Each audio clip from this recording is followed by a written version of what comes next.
What happens when a bold idea for public transport hits politics, protests, and billion-dollar losses? The East-West Link was meant to fix Melbourne's gridlock, a metro plan connecting east and west with smooth, fast travel. But instead, it turned into a cautionary tale, a dream that was stopped before it even started. Let's break down the story behind Australia's most controversial metro plan that never happened. But before we begin, please subscribe to our channel and turn on the notification bell for the latest updates. The East-West Link was proposed as a transformative toll road and tunnel project designed to connect Melbourne's Eastern Freeway to the Western Ring Road. This was no small feat. Melbourne's population was growing rapidly, and the city's road network was struggling to keep up with the increasing demand. The aim was clear: ease congestion, provide a smooth route for freight, and create a seamless connection between Melbourne's bustling east and west. With major industries and suburban developments expanding on both sides of the city, the East-West Link seemed like the perfect solution to cut down on the time people spent stuck in traffic. As Melbourne's public transport options struggled to keep pace with the growing population, a major new road project was proposed to step in and alleviate some of the pressure. The price tag, however, was no small matter. The project was estimated to cost a staggering $15 billion, a significant investment for the state of Victoria. This figure reflected not just the scale of the construction, but the ambition behind the vision. If successful, the East-West Link would have reshaped how people moved around the city, reducing travel times and improving freight logistics with long-term benefits for the local economy. But despite the grand plans, this vision would soon collide with major political, environmental, and social hurdles that led to its eventual downfall. The East-West Link was pushed forward by ambitious political leaders who saw the potential for transforming Melbourne's traffic issues into a thing of the past.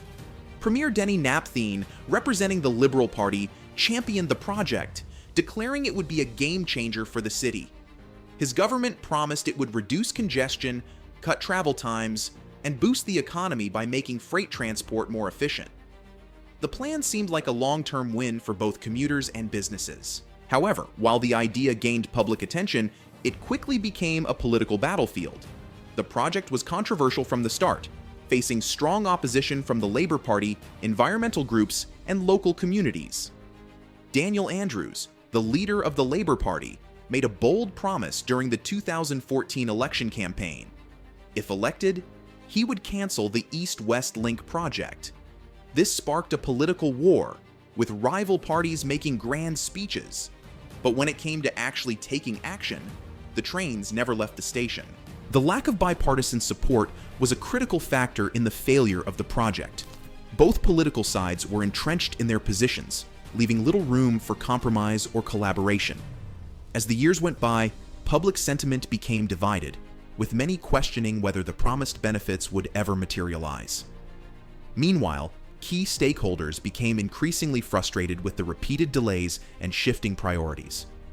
The political landscape of the time was a mess of promises, but little substance, and in the end, the East-West Link became a symbol of political inaction rather than a shining example of forward-thinking urban planning. The financial aspect of the East-West Link was another area where things started to go wrong. Initially, the project was pitched as a much-needed solution for Melbourne's growing traffic issues. However, the estimated cost of $15 billion quickly spiraled out of control as the project progressed. Underestimating the cost of major infrastructure projects is not uncommon, but the East-West Link was particularly vulnerable due to its complexity and the scale of the work involved. As the project moved forward, Melbourne's economy began to take hits. Economic downturns and other unforeseen challenges diverted attention and funding away from the East-West Link. In contrast, other cities were pushing ahead with their own transit projects, including Sydney Metro and Melbourne's suburban rail loop, both of which were more feasible and aligned with long-term public transport goals.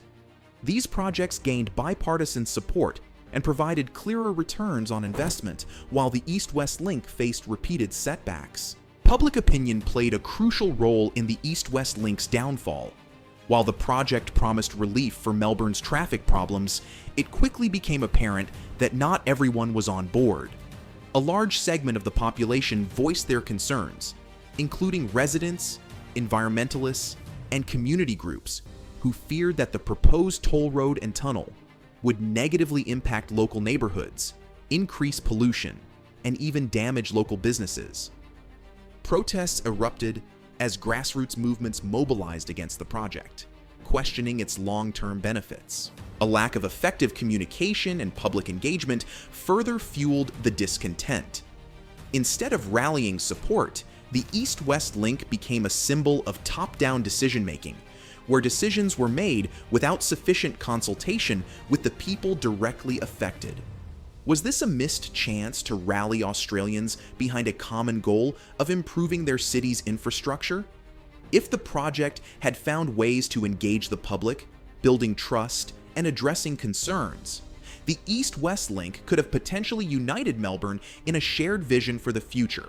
Instead, it became a bitterly divisive issue, further compounding its eventual collapse. Looking beyond Australia, there are valuable lessons to be learned from successful metro systems around the world.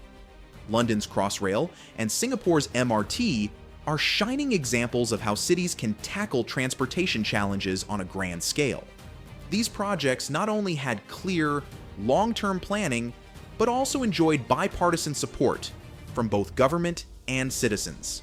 In the case of Crossrail, despite its complexities, London was able to secure a huge amount of funding, overcome local opposition, and deliver a vital metro link that was well received by commuters and businesses alike.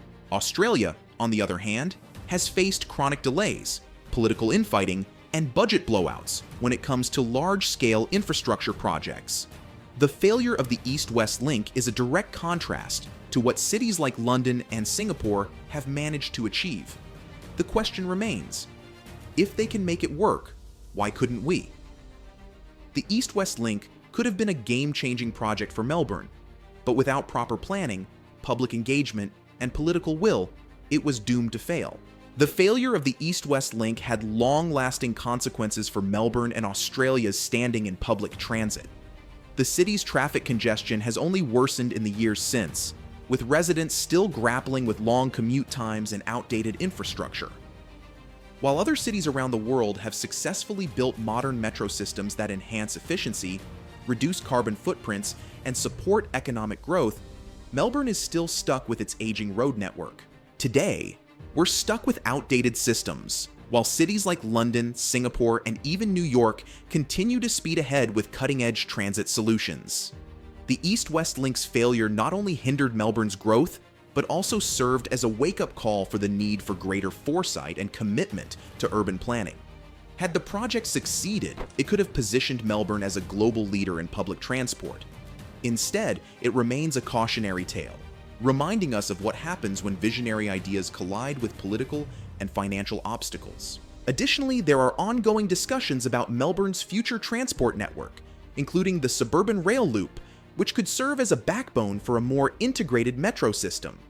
New leadership and a stronger public push for better transit could also reignite the vision of connecting Melbourne's east and west in a way that the East-West Link once promised. It's not too late to catch the train of progress. If the right steps are taken, Melbourne could still build the metro it needs,